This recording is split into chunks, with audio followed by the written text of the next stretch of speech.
from your perspective, what's going on and how, what are the key things we need to know right now, even if you think you're repeating the basics?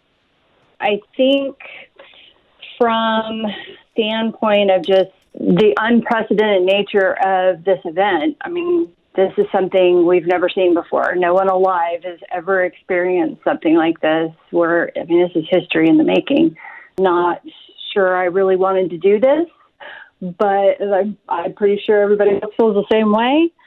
It's uncharted territory, and as a healthcare professional, we've done a lot of planning, prepping. There's been a lot of emphasis in the last 10 years for emergency preparedness for these types of events. And obviously since 9/11, we really got serious about it, and thank God we did. Did the preparations work? Well, it's one of those things that you try to think of every conceivable thing, and it's really hard to do. And we all knew that, when we would come together and do these large-scale tests and everything, we always learned something new every time we would do a test. This time, one of the things that actually has hit us that we did not actually think about, and I don't think any of us realized, was the online world. And the fact that we live in a world now where we have access to so much. Never before in history could you go on Amazon or eBay and buy the things that you can buy. So it used to be that to get medical equipment and some of the things that are out there for people to buy now, you had to go through a medical supplier, and typically you had to actually be a home health agency or a hospital or something like that. You had to be in the profession. And now a lot of that stuff, I think it's good. But what we saw happen this time was something none of us were prepared for. And that's really kind of why we reached out to you guys. People are scared, and they heard things, and they reacted and began buying things based on reactions and what they were hearing. And when they did, it affected and they didn't realize it. It affected the supply line for healthcare.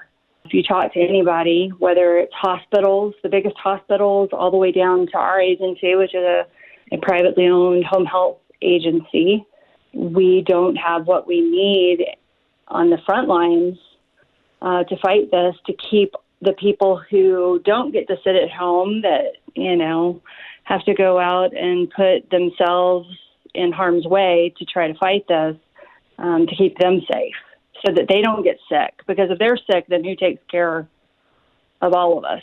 So what kind of supplies are people snapping up? Do you think it's okay to say? Oh, yeah. Well, it's really kind of the basic stuff, because the basic stuff is what we burn through in just ridiculous amounts.